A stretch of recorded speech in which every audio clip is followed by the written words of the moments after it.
তরলীকৃত প্রাকৃতিক গ্যাস বা LPG cylinder আজ থেকে বিক্রি বন্ধ করে দিয়েছে এলপি গ্যাস ব্যবসায়ী সমবায় সমিতি।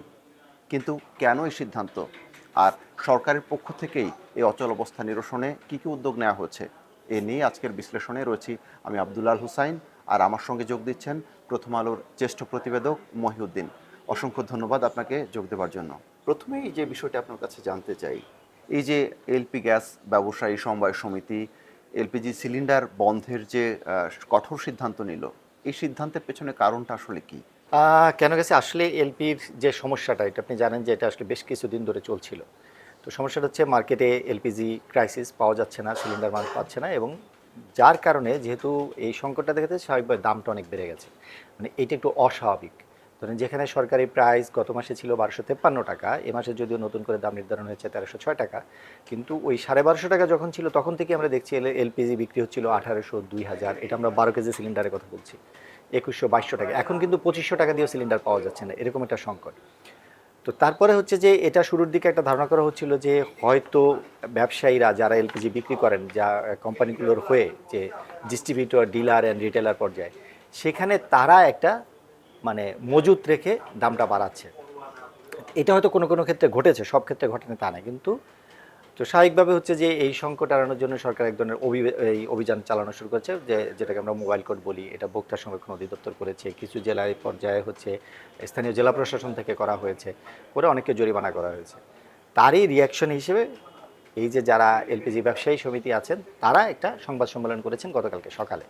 তারা বলেছেন যে তাদেরকে যে হয়রানি করা হচ্ছে এটা বন্ধ করতে হবে, তারা এই দাবিটা তুলেছেন। একই সঙ্গে তারা একটা দাবি তুলেছেন যে তারা যে কমিশনটা পান এলপিজি বিক্রি করে, সেই কমিশনটা বাড়াতে হবে। তারা বলছেন যে সরকার যে এলপিজির মূল্য বাড়িয়েছে সর্বশেষ, মানে এটা মূলত রেগুলেটরি কমিশনের মাধ্যমে, বিআরসি যেটা সমন্বয় করে প্রতি মাসে, সেখানে সর্বশেষ 4 জানুয়ারি রাইট 4 জানুয়ারি সমন্বয় করেছে। সেখানে বলছে তাদের বক্তব্যটা নেওয়া হয়নি। মানে তাদের বক্তব্য, তারা যেটা বলছে যে এই যে এলপিজি কম, তাদের হিসেবে 5.5 কোটি সিলিন্ডার বাজারে আছে বিভিন্ন কোম্পানি সব মিলে। সেখান থেকে এখন মাত্র 1,25,00,000 সিলিন্ডার রিফিল হচ্ছে। মানে এই 1,25,00,000 সিলিন্ডারই গ্যাস ভরে ভরে বাজারে আসতেছে। বাকি যে 4,25,00,000 সিলিন্ডার, সেটা খালি পড়ে আছে।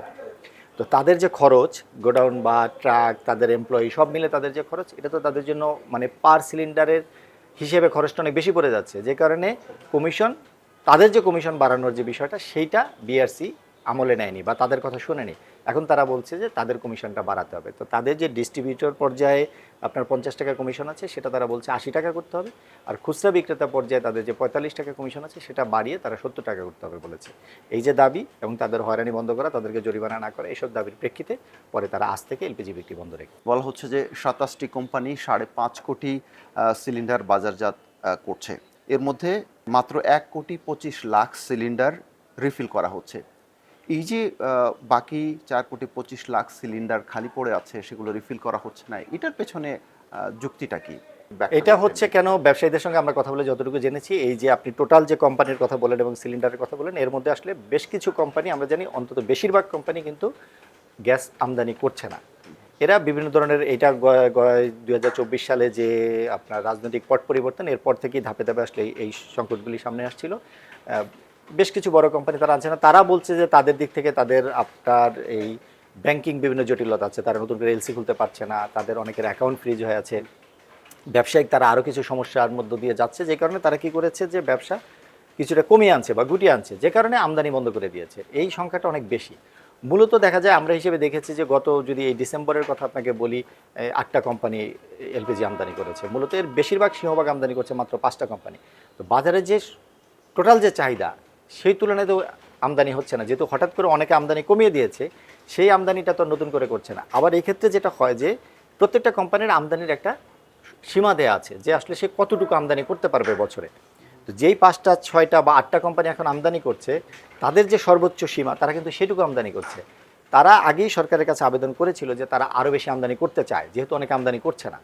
তো সেই বাড়তি চাহিদাটা তারা মেটাতে চেয়েছিল, কিন্তু সরকারের তরফ থেকে তখন তারা আমদানির অনুমতিটি পায়নি, যে কারণে তারা বাড়তি আমদানি করতে পারেনি। স্বাভাবিকভাবে চাহিদার চেয়ে কম আমদানি হচ্ছে, এই সংকটটা তৈরি হয়েছে। বর্তমানে বাজারে এই এলপিজির কি পরিমাণ চাহিদা আছে? এটা বলা হয় যে বছরে আমাদের যে চাহিদা আছে, এটা আপনার 15 লাখ টন এখন। সেই হিসেব করেই আমদানিগুলো হয়, কিন্তু সেই আমদানিটা এতদিন হয়নি। এই যে অচল অবস্থা চলছে, এটি নিরসনে সরকার কি ব্যবসায়ীদের সঙ্গে ইতিমধ্যে বসেছে, কিংবা কি সিদ্ধান্ত নেওয়া হচ্ছে সরকারের পক্ষ থেকে, কিংবা সরকার কি জানিয়েছে? হ্যাঁ, গত রোববারই ব্যবসায়ী যে মানে ব্যবসায়ী বলতে যারা আসলে অপারেটর, যারা মূল কোম্পানি, যারা আমদানি করে এবং বাজারে এলপিজিটা সরবরাহ করে, তাদের যে সমিতি আছে লোয়াব বলে, ওই সমিতির সঙ্গে গত রবিবারই হচ্ছে যে জ্বালানি বিভাগ বসেছিল।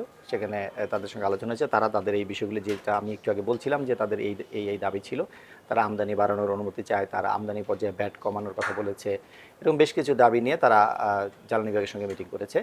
তো আপনি জানেন যে আজকেই যখন আমরা কথা বলছি, আজ সকালেই জ্বালানি বিভাগ থেকে বাংলাদেশ ব্যাংকে ইতিমধ্যে একটি চিঠি পাঠিয়ে অনুরোধ করা হয়েছে যাতে তাদের এলসিটা সহজ করা হয় এবং তারা যাতে সহজ শর্তে ঋণ পায় ব্যবসায়ীরা। 2 নম্বর, তারা জ্বালানি বিভাগের পক্ষ থেকে এনবিআরকে একটি চিঠি পাঠানো হয়েছে, সেখানে অনুরোধ করা হয়েছে ব্যবসায়ীদের যে দাবি ছিল যে এই আমদানি পর্যায়ে শুল্কটা 15 থেকে কমিয়ে 10% করা হোক এবং উৎপাদন পর্যায়ে যে 7.5% শুল্ক আছে সেটি যেন প্রত্যাহার করে নেওয়া হয়। অলরেডি তারা এনবিআরকে জানিয়েছে। একই সঙ্গে আরেকটি যে বিষয় ছিল, আমরা শুরুতে কথা বলছিলাম যে আমদানির যে সিলিং, মানে যে সীমা, যে মাত্রা বেঁধে দেওয়া হয়েছিল তাদেরকে, তারা যাতে আরও বেশি আমদানি করতে পারে, এরকম 5টা কোম্পানি বিভিন্ন সময় আবেদন করেছিল, তাদের যেন ওই যে বাড়তি আমদানির যে অনুমতি চেয়েছিল সেটি যেন অনুমোদন করা হয়। এটি বিআরসিকে অলরেডি জ্বালানি বিভাগ বলেছে। এলপি গ্যাস ব্যবসায়ী সমবায় সমিতির এই যে এলপিজি সরবরাহ এবং সিলিন্ডার বন্ধের যে সিদ্ধান্ত, এটি আসলে কবে নাগাদ চলবে, কতদিন নাগাদ চলবে? আচ্ছা, এটা হচ্ছে 2টা পার্ট, এখানে 2টা বিষয়। একটা হচ্ছে যে আপনার যারা এলপিজি আমদানি করে, উৎপাদন করে, বাজারে ছাড়ে, সেইটা ব্যবসায়ীদের একটা অংশ। সেই সমিতির কথা আমি এতক্ষণ বললাম যে তাদের যে দাবি ছিল সেটি অলরেডি সরকার ব্যবস্থা নিয়েছে ওই দাবির প্রেক্ষিতে। তারাও তাদের সঙ্গে আমি কথা বলেছি, তারা ইতিমধ্যে আমদানি বাড়ানোর জন্য উদ্যোগ নিয়েছে। আমদানি তখন চাইলেই ধরেন আজকে বা কালকে জাহাজ চলে আসবে না, এটা যেহেতু বিশ্ববাজার থেকে কিনতে হয়। তো তারা ইতিমধ্যে ব্যবস্থা নিয়েছে, হয়তো খুব শিগগিরই নতুন করে জাহাজ আসতে শুরু করবে এবং এলপিজির সাপ্লাইটা বাড়বে। আর ধর্মঘট যেটা বলছেন সেটা আসলে আরেকটা সমিতি, সেটা হচ্ছে এদের কাছ থেকে এলপিজি কালেক্ট করে যে ডিস্ট্রিবিউটর এবং ডিলাররা বাজারে খুচরা বিক্রেতার মাধ্যমে বিক্রি করে, তারা মূলত ধর্মঘটটা ডেকেছে আজ থেকে, তারা এলপিজি বিক্রি বন্ধ রেখেছে। তো তাদের সঙ্গে আজ 3টায় বিআরসির একটা বৈঠক হওয়ার কথা রয়েছে।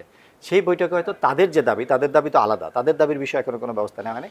তাদের দাবি নিয়ে বিআরসির সঙ্গে আলাপ হবে। তারা বলেছে যে বিআরসি যদি তাদের দাবি মেনে নেয় তাহলে তারা তাদের ধর্মঘট প্রত্যাহার করে নেবে, তারা এলপিজি বিক্রি শুরু করবে। আর যদি বিআরসি তাদের দাবি মেনে না নেয় তাহলে তারা এলপিজি বিক্রি বন্ধ রাখবে। তার মানে এই বৈঠকের পরেই সিদ্ধান্তটা আসবে আসলে এই বন্ধ কতদিন থাকবে? হ্যাঁ, বৈঠকের পরে জানা যাবে যে আসলে এলপিজি বিক্রি বন্ধ কি, এটা কি অব্যাহত থাকবে যে বন্ধ রাখার, নাকি হচ্ছে যে তারা তুলে নিতে পারে। ওই বৈঠকের পর তারা জানাবে নতুন করে সিদ্ধান্ত। অসংখ্য ধন্যবাদ আপনাকে। দর্শক, রাজনীতি, অর্থনীতি, ব্যবসা, অপরাধ, এরকম নানা বিষয়ের বিশ্লেষণ নিয়ে প্রতিদিনই আমরা আপনাদের সামনে হাজির হব। আমাদের সঙ্গেই থাকুন, থাকুন ভালোর সাথে, আলোর পথে।